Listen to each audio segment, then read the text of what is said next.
Bom dia, amados. Mais um domingo juntos. Hoje é dia 8 de novembro de 2020. Está um dia lindo de sol e nós vamos usufruir de mais esse dia que o Senhor nos dá para nos alegrarmos e nos regozijarmos nele. Vamos começar falando um pouquinho com o nosso papai e depois vamos passar para o nosso estudo. Pai querido, nós queremos te agradecer, te louvar, Senhor, por esse lindo dia que tu nos dás, Senhor. Queremos te agradecer, Pai, pela presença tua conosco em todos os momentos, Senhor, pelas muitas bênçãos que tu tens derramado. Queremos te agradecer pela segurança que temos em ti, pela esperança e certeza de um amanhã, porque conhecemos as tuas palavras e as tuas promessas, sabemos que tu és um Deus fiel, um Deus que cumpre as promessas. Ajuda-nos, Senhor, a andarmos sempre firmes nos teus caminhos, Senhor, a podermos discernir tudo aquilo que tu nos ensinas e a cumprir os teus propósitos nas nossas vidas. Queremos, Senhor, ser testemunhas tuas, queremos ser sal e luz neste mundo, Pai. Ilumina o nosso caminho, guia-nos, Senhor, guarda-nos, Senhor, debaixo da tua proteção. Nós te pedimos isso para todos os nossos amados também, onde quer que estejam, Senhor. Visita-nos e visita também os nossos amados com as tuas bênçãos, com a tua graça, com a tua salvação. Em nome de Jesus. Amém. O nosso estudo de hoje, ele está longo. Estou arrumando aqui. Ele está longo, eu não sei se vai dar tempo, mas então vamos partir já sem mais delongas. Hoje nós estamos fazendo a quarta parte do nosso estudo dos acontecimentos futuros, segundo as profecias de Daniel. E o tema do nosso estudo hoje é o capítulo 9. Já vimos o capítulo 2, o capítulo 7, e no capítulo 9 já foi abordado em parte nos estudos 21 e 22, já abordamos em parte as 70 semanas de Daniel. Porém, por ser muito relevante, por ter ficado ainda muita coisa a ser dita, eu vou acrescentar hoje alguns comentários extraídos ainda do livro Todas as Profecias da Bíblia, de John Walvoord. Daniel, ele não revelou apenas as profecias dos tempos dos gentios, que compreendiam 4 impérios mundiais, desde o babilônico até o romano, e a destruição final do poder gentílico com a segunda vinda de Cristo para estabelecer o milênio. Nossa, isso aqui está escorregando toda hora. Ele, em sua terceira visão, essa visão do capítulo 9, com a vinda de Jesus, ele recebeu uma cronologia detalhada do futuro de Israel, que também culmina com a vinda de Jesus. Essas profecias, elas são a chave para a compreensão dos principais passagens proféticas do Antigo e do Novo Testamento. Em Daniel 9, há 3 segmentos importantes. Primeiro, o cumprimento imediato do retorno de Israel à sua terra. Isso está nos versículos 1 e 2. Segundo, a notável oração de Daniel em vista do iminente e o futuro de Israel, culminando na segunda vinda de Cristo. Isso está nos versículos 20 a 27. E terceiro, a importante profecia sobre as 70 semanas, sobre o futuro de Israel, culminando na segunda vinda de Cristo. Isso está nos versículos 20 a 27. Os eventos deste capítulo 9, eles seguem as duas visões anteriores, que abrangiam o período de 553 a.C. a 550 a.C. e a queda da Babilônia em Daniel 5, capítulo 5, retificando, que aconteceu em 539 a.C. As profecias transmitidas a Daniel e a Nabucodonosor e o seu cumprimento na queda da Babilônia provavelmente deram ao profeta uma grande percepção da soberania de Deus e da certeza do cumprimento literal das mensagens divinas. Foi neste contexto que Daniel relatou sua descoberta da profecia de Jeremias sobre os 70 anos do exílio judaico. Os acontecimentos iniciais do capítulo 9 ocorreram no primeiro ano de Dario, filho de Assuero. Depois de ler as profecias de Jeremias, Daniel concluiu que chegara o tempo em que Israel voltaria e reivindicaria mais uma vez a posse da sua antiga cidade, Jerusalém. Em Jeremias 25, 11 e 12, o profeta escrevera: toda esta terra virá a ser um deserto e um espanto. Estas nações servirão ao rei da Babilônia 70 anos. Acontecerá, porém, que quando se cumprirem os 70 anos, castigarei a iniquidade do rei da Babilônia e desta nação, diz o Senhor, como também a da terra dos caldeus, farei deles ruínas perpétuas. Terrível. Embora esta queda tenha acontecido 539 anos antes de Cristo, a sua destruição total, conforme está aqui profetizado, ainda não aconteceu. Por isso, alguns estudiosos acreditam que a destruição definitiva se dará por ocasião da segunda vinda de Cristo. Ainda continuando em Jeremias, Daniel leu no capítulo 29, versículos 10 a 14. Assim diz o Senhor: logo que se cumprirem para a Babilônia 70 anos, atentarei para vós outros e cumprirei para convosco a minha boa palavra, tornando a trazer-vos para este lugar. Eu é que sei os pensamentos que tenho a vosso respeito, diz o Senhor, pensamentos de paz e não de mal, para vos dar o fim que desejais.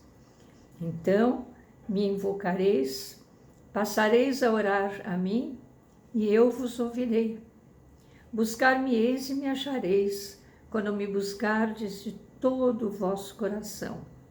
Serei achado de vós, diz o Senhor, e farei mudar a vossa sorte.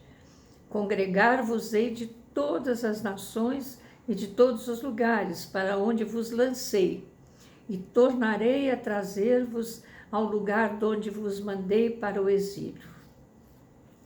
Daniel considerou as palavras de Jeremias uma revelação de grande valor para ele. Daniel costumava orar 3 vezes ao dia, com as janelas do aposento voltadas para Jerusalém. Desde quando fora levado para a Babilônia, ainda adolescente, Daniel orava para que a sua cidade fosse restaurada e o seu povo retornasse a Judá.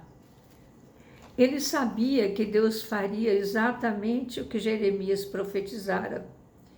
Essa convicção o levou à notável oração que se segue. E vem aqui o começo da oração de Daniel. Temos pecado e cometido iniquidades. Procedemos perversamente e fomos rebeldes, apartando-nos dos teus mandamentos e dos teus juízos.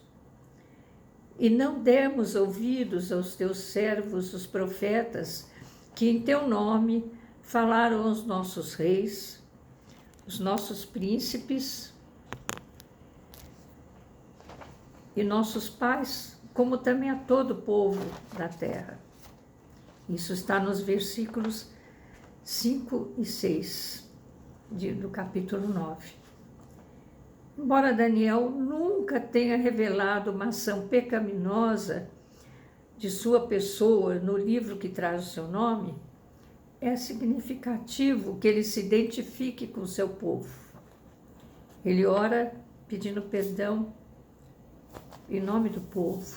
É o que nós também devemos fazer quando oramos pedindo pela nossa pátria. Daniel apresenta a justiça de Deus com o propósito de destacar ainda mais a hediondez do pecado.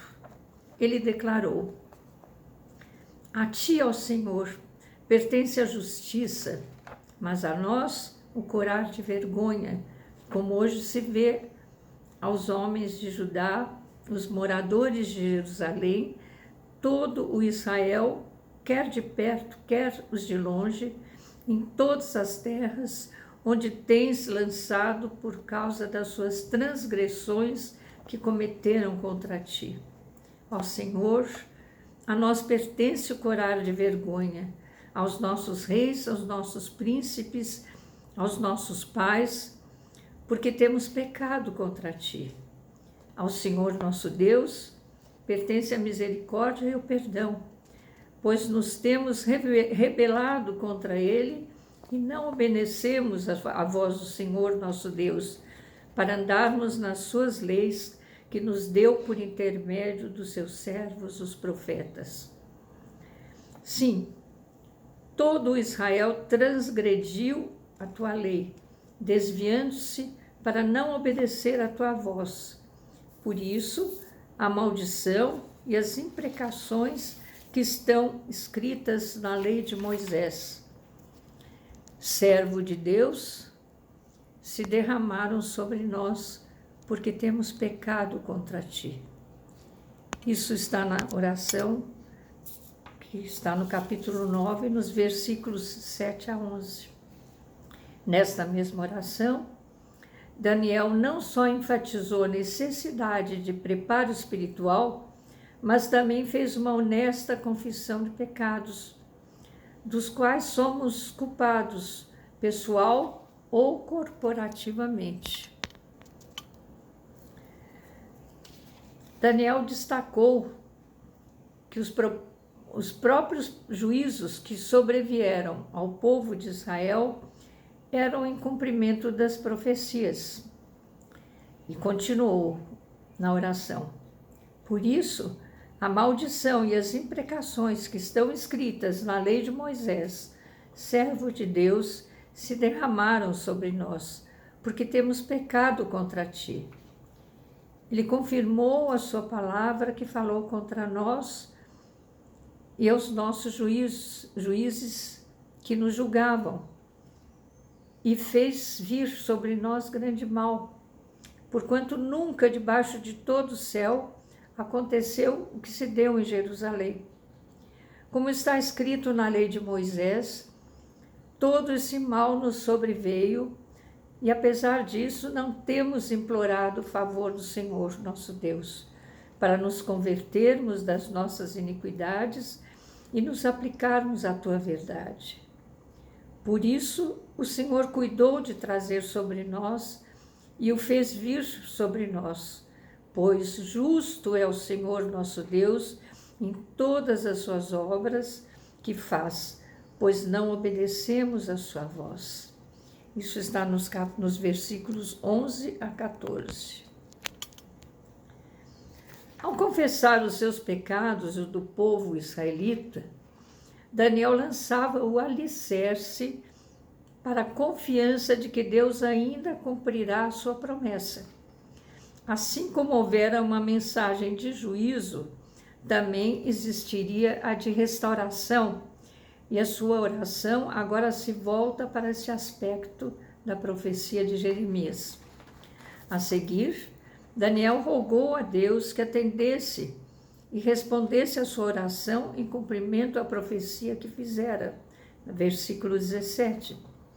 É digno de nota o fato de que em sua oração, Daniel não se limita a este pedido, mas pede que o Senhor responda às orações que têm a ver com o próprio Deus, ou seja, o fato de o seu santuário encontrar-se em ruínas.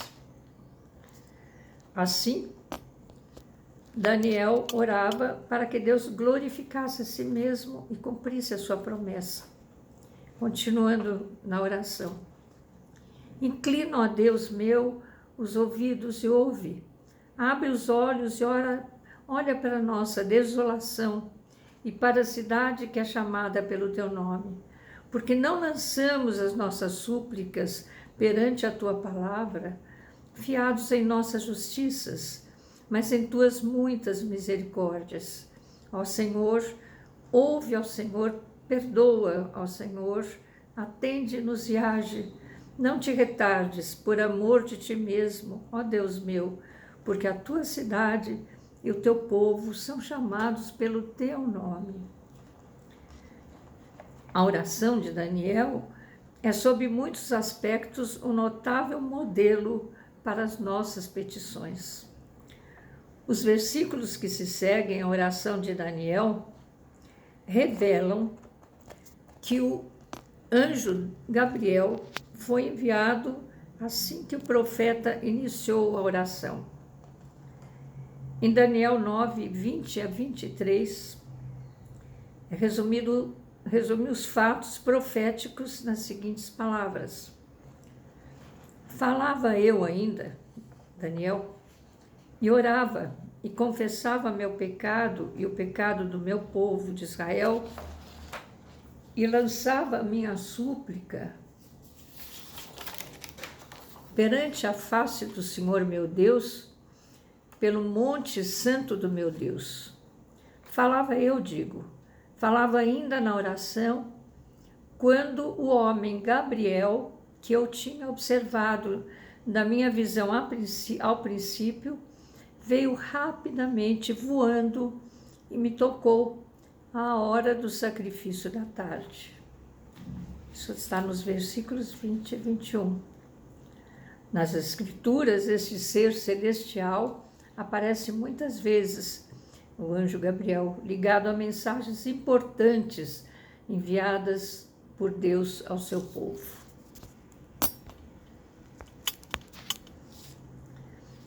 Quando chegou e transmitiu a mensagem a Daniel, Gabriel lhe informou: Daniel, agora saí para fazer-te entender o sentido. No princípio das tuas súplicas, saiu a ordem e eu vim para tu declarar, porque és muito amado. Considera, pois, a coisa e entende a visão. Versículos 22 e 23. Agora em Daniel, continuando em Daniel 9, 24 a 27, nesses versículos que se seguem, Daniel registrou uma das mais abrangentes, porém concisas, profecias encontradas nas Escrituras, no que diz respeito ao que se costuma chamar as 70 semanas. A cronologia e a sequência dos eventos no tempo dos gentios acha seu clímax na segunda vinda de Cristo para estabelecer o milênio sobre a terra.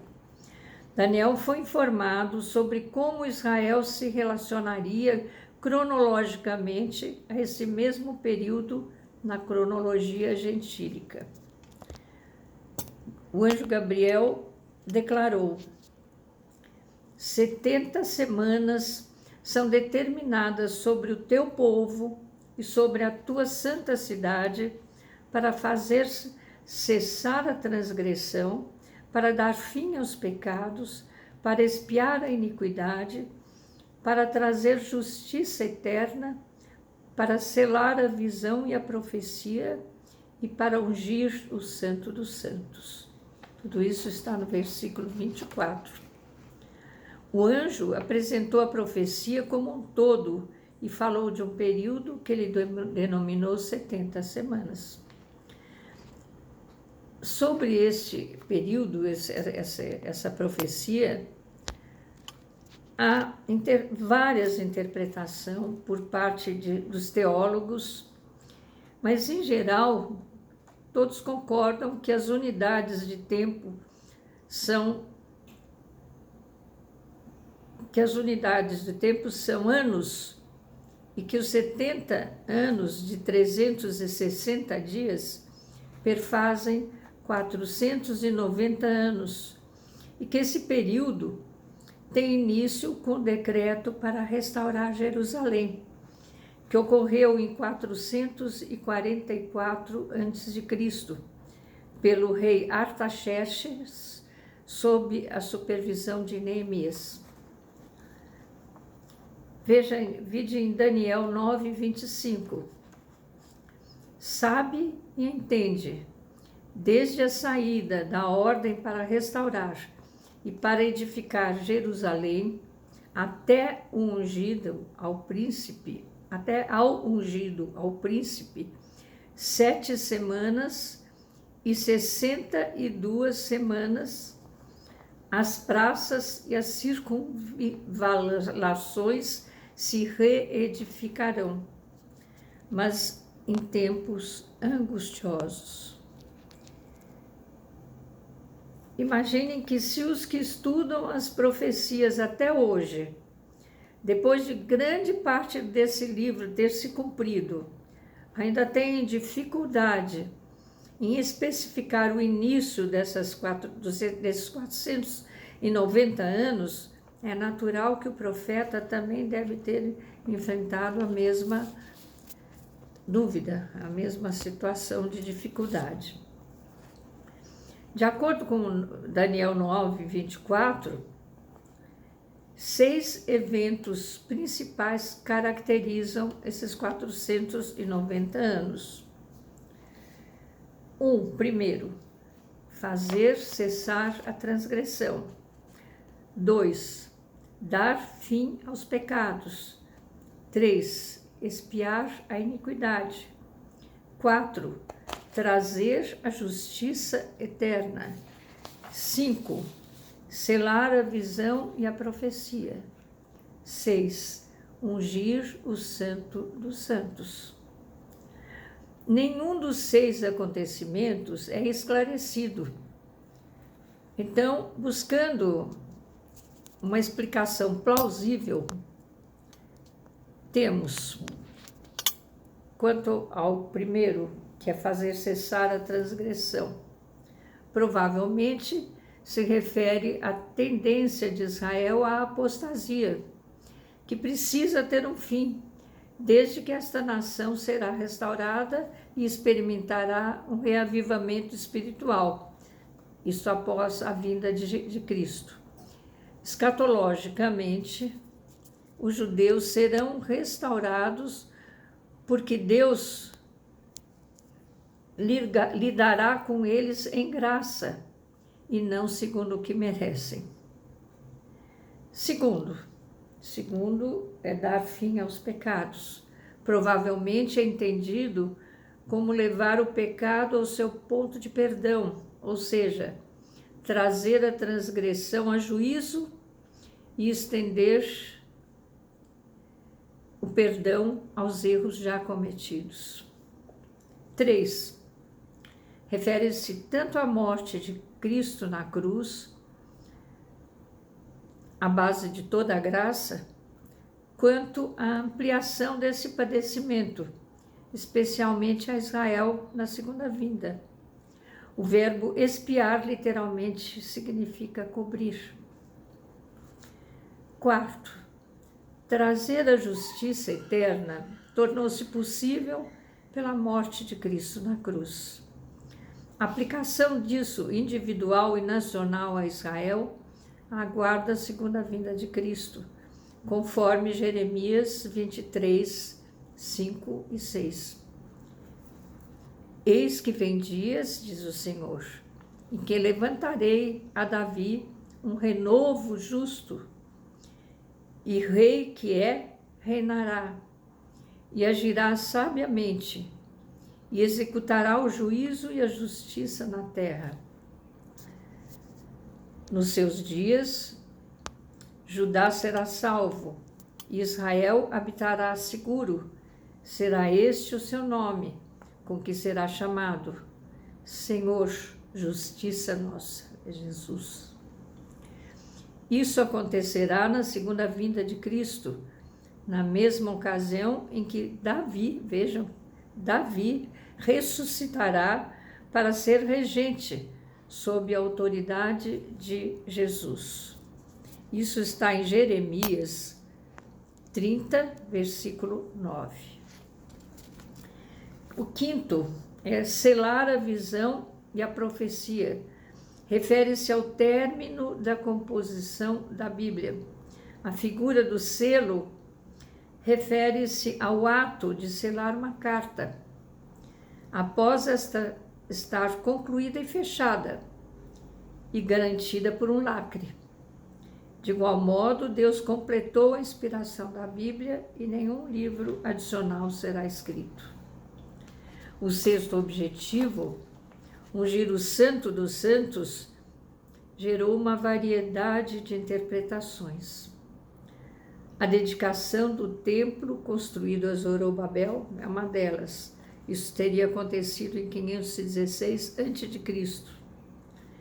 Outra, a santificação do altar no período dos Macabeus, após a sua profanação por Antíoco Epifânio.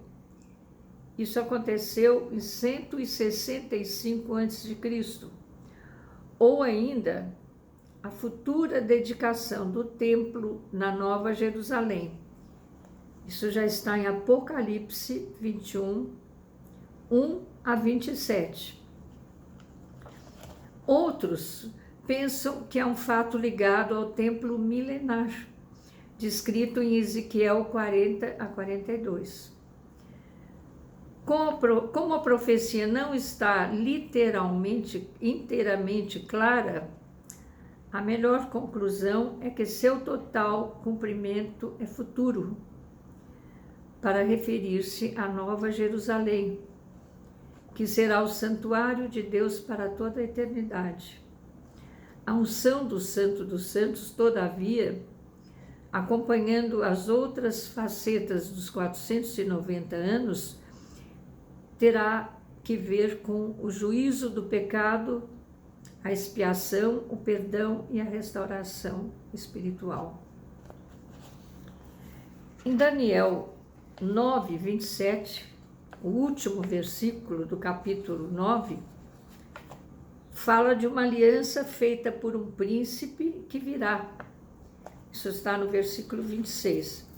A melhor explicação é que ela se relaciona a um futuro ditador mundial que no início dos 7 anos, dos 7 da tribulação, conseguirá obter o controle sobre 10 nações do Oriente Médio. Ele fará uma aliança com Israel por um período de 7 anos. Na metade desse período, ele quebrará o pacto, fará cessar os sacrifícios oferecidos no templo construído durante a grande tribulação, e de protetor dos judeus transformar-se-á em seu executor, em cumprimento das profecias sobre a angústia de Israel, que está em Jeremias 30, 5 e 7. Este santuário será profanado, como no tempo de Zorobabel, durante o governo de Antíoco Epifânio, no século II a.C. Esse ditador erigirá uma imagem de si mesmo e se transformará na abominação da desolação, conforme descrito em Daniel 9, 27. A colocação da estátua é mencionada em Apocalipse 13, 14 e 15. Isso será implementado pela besta que surgiu da terra, o líder religioso que se associará à besta que saiu do mar, o ditador do mal. São duas bestas, uma sai da terra, outra sai do mar. O ditador do mal está em Apocalipse 13, 11 a 14. A besta que surge da terra seduz os que habitam na terra por causa dos sinais que lhe foi dado executar diante da besta, dizendo aos que habitam sobre a terra que façam uma imagem à besta, aquela que, ferida a espada, sobreviveu. E lhe foi dado comunicar fôlego à imagem da besta, para que não só a imagem falasse, como ainda fizesse morrer quantos não adorassem a imagem da besta. Versículos 14 e 15. O fato de que o futuro ditador mundial se apresentará como um Deus também foi mencionado em 2 Tessalonicenses 2:4, que diz assim: o qual se opõe e se levantará contra tudo que se chama Deus ou é objeto de culto, a ponto de assentar-se no santuário de Deus, ostentando-se como se fosse o próprio Deus. Mediante o que foi exposto, a melhor explicação, interpretação dos 490 anos é que os primeiros 483 anos se cumpriram pouco antes da crucificação de Cristo. E depois disso, interpõe-se entre a crucificação, que é 33 anos depois de Cristo, e a destruição de Jerusalém, que é 70 anos depois de Cristo. Um intervalo de mais de 35 anos até que se cumprisse Daniel 9, 26, quando ocorreram